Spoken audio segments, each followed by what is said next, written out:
Hello viewers, আসসালামু আলাইকুম। সবাই কেমন আছেন? আশা করি ভালো। দেশ ও দেশের বাহির থেকে কালো জাদু তন্ত্রমন্ত্র এসকে চ্যানেলটি এই মুহূর্তে যারা দেখছেন সকলকে জানাই আন্তরিক প্রীতি ও শুভেচ্ছা।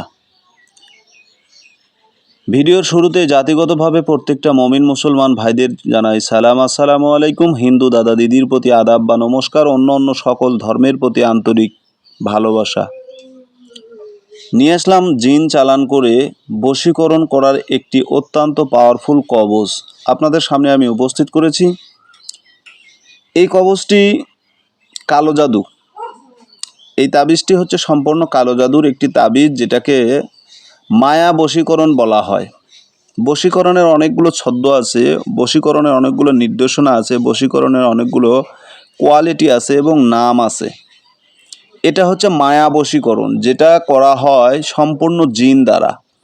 আপনি কোনো মানুষকে বশীকরণ করতে যাবেন, কিন্তু আপনার টেনশন, আপনার ভয়, যে না জানি কোনোভাবে কোনো ক্রমে যদি আমি এটার বিষয়ে যদি ধরা পড়ি বা এটা নিয়ে যদি আমার কোনো বিষয় কথাবার্তা আলোচনা হয়, বিষয়টা খারাপের দিকে যাবে বা ভালো দেখাবে না, তাহলে আমি কি করব? আপনার দ্বারা এই জিন দিয়ে বশীকরণ, জিনের এই তকবিরটি আপনার করতে পারবেন। মুহূর্তের ভিতরে যাকে আপনি বশ করতে চাচ্ছেন, বশীকরণ করতে চাচ্ছেন, তাকে করতে পারবেন। কিন্তু শর্ত হচ্ছে এটাই যে এগুলো কাজ আপনারা খারাপ কাজে ব্যবহার করবেন না, এগুলো ভালো কাজে ব্যবহার করবেন। প্রকৃত পক্ষে যদি একটা মানুষকে নিয়ে আপনি সংসার করতে চান, জীবনযাপন করতে চান, পারিবারিক সামাজিক সংসারে আপনার জীবনে যদি সুখ শান্তি এবং ভালোবাসা নিয়ে যদি একটা সংসার গঠন করতে চান, ওই সুবাদে ওই ক্ষেত্রে আপনার দ্বারা এই সমস্ত তকবির করা উচিত। নচেত এই সমস্ত কাজ না করাটাই উত্তম, ভালো। নেশার বশবর্তী হয়ে বা মানসিক ভারসাম্যহীন নষ্ট করে এমন কিছু করবেন না যেটাতে আপনার পরবর্তীতে আপনার বিবেকে বাধা দেয় বা আপনার মনে কৌতূহল জাগে যে আমি কাজটা করলাম, আদৌ কাজটা কি ঠিক না ব্যাঠিক, সঠিক করেছি না ভুল করেছি, এই ধরনের যেন আপনার কোনো কৌতূহল পরবর্তীতে না আসে। তাহলে আপনাকে কি করতে হবে? চিন্তা ভাবনা করে বুঝে সুঝে আপনাকে প্রকৃতপক্ষে যে কাজটা, সে কাজটা পরিপূর্ণ করতে হবে। এখন পরিপূর্ণ কাজ করার জন্য আপনি কি করবেন, যে বিষয়টা নিয়ে আপনাদের সামনে আমি কথা বলছি, এই বিষয়টা অত্যন্ত জরুরি এবং জটিল। ঠিক আছে? এই যে তাবিজটা আপনাদেরকে আমি দেখাবো বা এই তাবিজটা পরিপূর্ণ যে আপনাদেরকে আমি বোঝাবো, তাবিজের যে নির্দেশনা, তাবিজটা কিভাবে নির্মাণ করবেন, কোন ব্যক্তিকে বশীকরণ করবেন, আদৌ কি পৃথিবীর সব মানুষকে বশীকরণ করা যায়? জি না ভাই, পৃথিবীর সব মানুষকে আপনি বশীকরণ করতে পারবেন না। কারণ যদি পৃথিবীর সব মানুষকে বশীকরণ করা সম্ভব হতো, তাহলে যে যাকে মন চাইতো তাকেই বশীকরণ করতো বা হয়ে যেত। আদৌ কিন্তু এরকম হয় না। বশীকরণটা ওই জিনিস যে একজনার মানে সৎ ইচ্ছাকে বা একজনার মনকে ডিভাইডেড করে আপনার কাছে নিয়ে আসা বা তাকে আপনার নেতৃত্বে অর্থাৎ আপনার অনুসারী করে নেওয়া, আপনার কথা মতো সে আপনাকে অনুসরণ করে চলবে, তার ব্যক্তি স্বাধীনতাটাকে হরণ করা, এটাকে বশীকরণ বলে। কিন্তু বশীকরণ সবার উপরে কি হয়? আদৌ হয় না। কারণ বশীকরণ যার তার উপরে আপনি করবেন, হবেন না। ঠিক আছে? এটা হবার না। মানে এটা এই বিষয়টা আমরা অনেকবার দেখছি বা জীবনে বাস্তব জীবনে আমরা এটার অনেক সম্মুখীন হয়েছি। আমি এই যে তান্ত্রিক, আমি একজন ছোটোখাটো তান্ত্রিক, আমি বড় তান্ত্রিক না, আমি ওইরকম তান্ত্রিক হতে পারিনি। কারণ শিক্ষার শেষ নাই। শিক্ষা এটা মৃত্যু, মানে জন্মের শুরু থেকে মৃত্যুর এক মুহূর্ত আগ পর্যন্ত শিক্ষার কোনো ব্যক্তি শেষ বলতে পারবে না। জীবনে অনেক তান্ত্রিকের কাছে গেছি, অনেকের মানে বড় বড় কবিরাজের কাছে গেছি, ফকিরের কাছে গেছি, অনেক তন্ত্রবিদ্যা যারা জানতো তাদের পিছনে ঘুরেছি, বছরের পর বছর সময় দিয়েছি এর ভিতরে। কিন্তু তারপরও আমি মনে করি যে আসলে আমার জীবনে কিছুই শিখতে পারি নাই। আমি কিছুই শিখতে পারি নাই, এখনও কিছু অর্জন করতে পারি নাই। বহুত আছে, অজানা বহুত আছে। এই জন্য যেখানে একটু আলোর সন্ধান পাই সেখানেই দৌড়ে যাই, যে যেখানে দেখে একটু আলো, ওই আলোটা আমার জীবনে বা আরেকজনের জীবনে আমার দ্বারা অন্য কারো মাধ্যমে এটাকে বাস্তবায়ন করব বা তাকে একটু সহযোগিতা করব। এখানে বর্তমানে তন্ত্রবিদ্যাটা একটা ব্যবসায় রূপান্তরিত হয়েছে। কারণ মানুষ তন্ত্রবিদ্যার জানে না,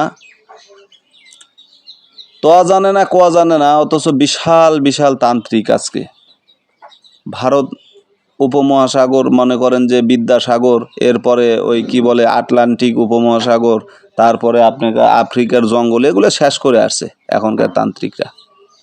তাদের বর্ণনা শুনলে মনে হয় সে মহাগুরু। তো যাই হোক, আমি কোনো গুরু টুরু না, আমি সাধারণ একজন মানুষ।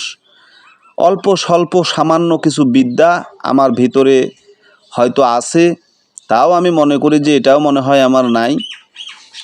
তো যাই হোক, আমার যতটুকু জানা, যতটুকু এলেম আমার ভিতরে আছে, ততটুক থেকে আপনাদেরকে এই ছোট্ট এলেম থেকে সামান্য কিছু জিনিস আপনাদের মাঝে আমি দিয়ে থাকি, যেটা আমার জানা। অজানা কোনো বিষয় নিয়ে আপনাদের সঙ্গে কথা বলি না। যদি কোনো অজানা বিষয় নিয়ে আমি কথা বলি, তাহলে সেটা আমি উল্লেখ করি যে এর বাস্তবতা বা এর সঠিক পরিচর্যাটা আমার ভিতরে নাই, বা এটা সম্পর্কে আমি খুব একটা জানি না। আপনারা প্রমাণ করুন। আমি এভাবে কথাগুলো বলে থাকি। এখন বিশেষত যে নকশাটা নিয়ে কথা বলছি, এটাকে বলা হয় জিন চালান করে বশীকরণ করা একটি কবচ। এই যে কবচটা দেখতেছেন, এই কবচটা অত্যন্ত কার্যকারী, অত্যন্ত পাওয়ারফুল, খুবই ভয়ানক। এটাকে কালো জাদু বলা হয়, মায়া বশীকরণ, কালো জাদু।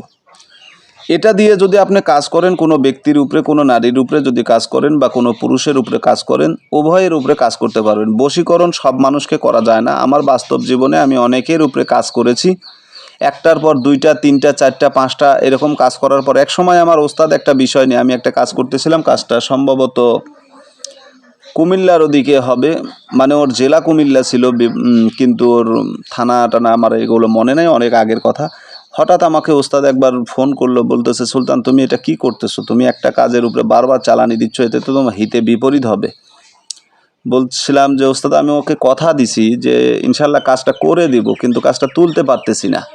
আমি অনেক বড় বড় কাজ করলাম এর উপরে, কিন্তু সমাধান পাচ্ছি না। তো ওস্তাদ বলল যে দেখো, একটা কাজের উপরে 1 থেকে 2 বার 3 বার করার পরে যদি সেটা সমাধান করতে না পারো, তাহলে সে কাজটা ছেড়ে দাও, সেটা নিয়ে আর দৌড়ায়ও না, কারণ আল্লাহ তাআলা চায় না। যেমন পাপ পুণ্যর বিচার আছে, ভালো মন্দর বিচার আছে, ফলাফল পাওয়া যায়। আপনি সারা বছর লেখাপড়া করছেন, পরীক্ষা দিয়ে আপনি রেজাল্ট পাবেন। তেমনি এই যে বিদ্যার কথা বলতেছি, বশীকরণ যে বিদ্যাটা, বিচ্ছেদকরণ বলেন, আচ্ছা এক কথায় তন্ত্রবিদ্যার যে কোনো কর্ম সবার উপরে কিন্তু খাটে না। কিছু মানুষের উপরে হয়, কিছু মানুষের উপরে হয় না। এমন কিছু মানুষ আছে যার উপরে আপনি তন্ত্রবিদ্যা লাগাতেই পারবেন না, লাগবে না। এটা আল্লাহ প্রদত্ত একটা শক্তি তার উপরে আছে, আল্লাহর রহমত যেটাকে বলা হয়, বরকত যেটাকে বলা হয়, মানে যেটা বাহ্যিক চোখে দেখা যায় না। সাধারণ মানুষ আমরা তো দূরের কথা, এটা সাধারণ চোখে দেখা সম্ভব নয়। আল্লাহ তাআলার রহমত এবং কুদরত, এটা খুবই ভয়ানক এবং অসীম একটা জিনিস। তো যাই হোক, এই তাবিজটা সম্পর্কে আমি আলোচনা করতেছি। তাবিজটা আপনারা লিখবেন, কিভাবে লিখবেন আমি বর্ণনা করছি। এই তাবিজটা আপনি যার উপরে করবেন, তার পরনের কাপড়ের উপরে 3টা তাবিজ লিখবেন। 3টা তাবিজ লিখবেন।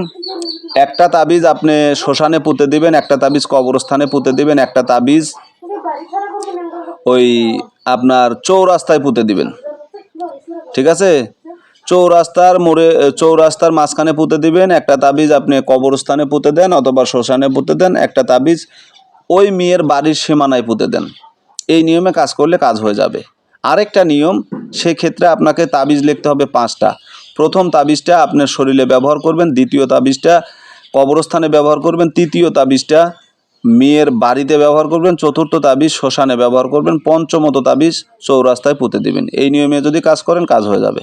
আশা করি বুঝতে পেরেছেন। ভালো থাকুন। আল্লাহ হাফেজ।